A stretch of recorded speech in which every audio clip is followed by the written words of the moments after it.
यवतमाळ जिल्हा म्हणजे वसंतराव नाईकांचा हा जिल्हा आहे. मुख्यमंत्री कसा असावा त्याचं एकमेव उदाहरण म्हणजे वसंतराव नाईक आहे. दुष्काळात जर मदत झाली नाही तर मी आत्महत्या करेन. मला वाटते जगाच्या पाठीवर मुख्यमंत्र्यांच्या स्थानी असताना सुद्धा शेतकऱ्यासाठी एवढी कठोर भूमिका घेणारा या महाराष्ट्रातला आणि जगातला पहिला मुख्यमंत्री कोण असेल तर त्याचं नाव वसंतराव नाईक आहे. आणि आमचे आताचे मुख्यमंत्री दुष्काळ पडलं तर कर्जमाफी करत. किती फरक आहे. एक मुख्यमंत्री म्हणत होते का आम्ही शेतकऱ्यासाठी आत्महत्या करू आणि दुसरे मुख्यमंत्री होते का दुष्काळ पडल्यावर पाय घासू घासू मेले तर करू. वा उद्या ते येणार यवतमाळात त्याचे चल्याच्या पाडे स्वागत करणार आहे.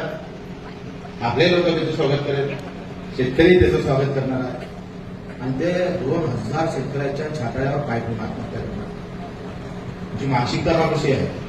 रोज या गावातला नाही तर त्या गावातला शेतकरी रोज एक ना दोन आत्महत्या करून मरतात. पण गावातले जे पार्टीचे गुलाम आहे ते नेत्यासाठी रोज नाचत असतं.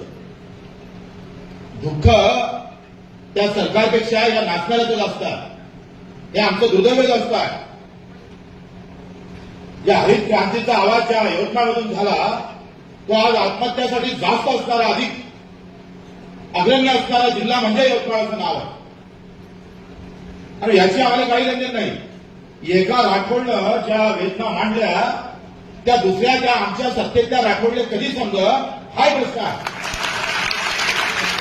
या राठोडले ह्या वेदना समजल्या आणि मंत्री असणाऱ्या राठोडले ते समजत नाही का.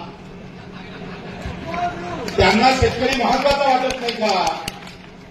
मग मतापुरतीच आमची व्यवस्था करून ठेवली का.